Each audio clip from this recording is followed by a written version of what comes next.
राधे राधे दोस्तों। तो आज हम इस वीडियो के माध्यम से जानेंगे कि गरुड़ पुराण क्या है। तो दोस्तों, वीडियो को स्टार्ट करने से पहले मैं आपको कुछ बताना चाहूँगी, अर्थात आपके साथ कुछ शेयर करना चाहूँगी कि गरुड़ पुराण के नाम से अधिकतर लोग बहुत ही ज़्यादा डर जाते हैं, क्योंकि गरुड़ पुराण में हमें मृत्यु के बाद किस पाप कर्म की क्या सज़ा मिलती है यह बताया गया है। तो इस पाप कर्म की सज़ा को देखते हुए लोग बहुत डर जाते हैं और गरुड़ पुराण को नहीं पढ़ते, जबकि यह बात बिल्कुल गलत है। हमको गरुड़ पुराण का पाठ हमेशा अपने घर में करना चाहिए। जो गरुड़ पुराण का पाठ करता है वह व्यक्ति बहुत ही धर्मार्थी होता है, ठीक है। और गरुड़ पुराण पढ़ने से लोगों को डरने की ज़रूरत नहीं है, यह तो हमें पाप कर्म से बचाता है। अगर हम इस पुराण को पहले से ही पढ़ लेंगे तो हम पाप कर्म नहीं करेंगे और अपने जीवन में सद्गति की ओर बढ़ेंगे। तो चलिए दोस्तों, बिना देरी किए वीडियो को हम स्टार्ट करते हैं। गरुड़ पुराण वैष्णव संप्रदाय से संबंधित एक महापुराण है। यह सनातन धर्म में मृत्यु के बाद सद्गति प्रदान करने वाला माना जाता है। गरुड़ पुराण में विष्णु भक्ति का विस्तार से वर्णन है। भगवान विष्णु के 24 अवतारों का वर्णन ठीक उसी प्रकार यहाँ प्राप्त होता है जिस प्रकार श्रीमद् भागवत में उपलब्ध होता है।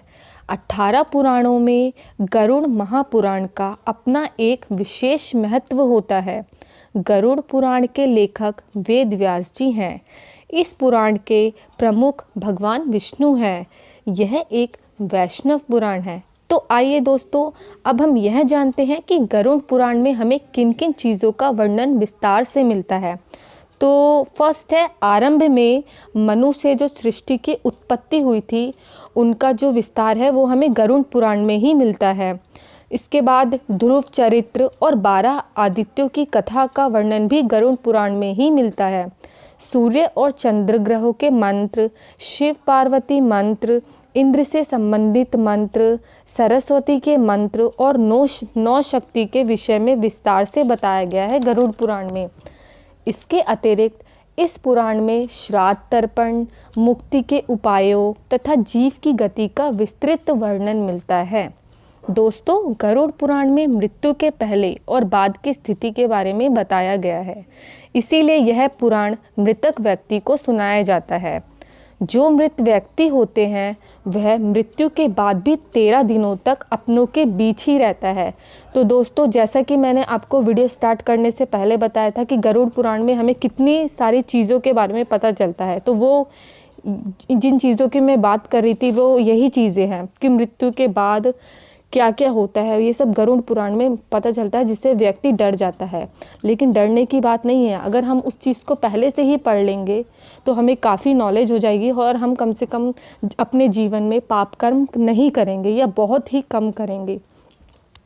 जो मृत व्यक्ति होते हैं वह मृत्यु के बाद भी 13 दिनों तक अपनों के बीच में ही रहते हैं। जैसे कि जो भी हमारे घर में मरने वाला व्यक्ति होता है वह मरने के 13 दिन तक जिस स्थान पर उस व्यक्ति को, मृत व्यक्ति को अपने घर में लिटाया जाता है, मरने के बाद वह व्यक्ति 13 दिनों तक उसी स्थान पर रहता है। 13 दिनों तक अपनों के बीच में ही रहता है। इस दौरान गरुड़ पुराण का पाठ रखने से वह स्वर्ग, नरक गति, सद्गति, अधोगति, दुर्गति आदि तरह की गतियों के बारे में जान लेता है। गरुड़ पुराण के अनुसार यह भी कहा जाता है कि जो मनुष्य श्रद्धापूर्वक ध्यान लगाकर इस पुराण का पाठ करता है और जो व्यक्ति गरुड़ पुराण को सम्मान और शुद्धता के साथ अपने घर में रखता है वह धर्मार्थी हो जाता है, अर्थात धर्म को जानने वाला बनता है। तो दोस्तों, गरुड़ पुराण के अनुसार हमारे कर्मों का फल हमारे जीवन में तो हमें मिलता ही है, परंतु मरने के बाद भी कर्मों का अच्छा बुरा फल मिलता है, क्योंकि गरुड़ पुराण में स्वर्ग और नरक का भी वर्णन मिलता है। तो दोस्तों, यह थी हमारी छोटी सी गरुड़ पुराण के बारे में कुछ महत्वपूर्ण जानकारियाँ। अब आगे आने वाली हमारी वीडियो में मैं आपको यह बताऊंगी कि गरुड़ पुराण के अनुसार जब मृत्यु के बाद व्यक्ति को किस पाप की क्या सज़ा मिलती है।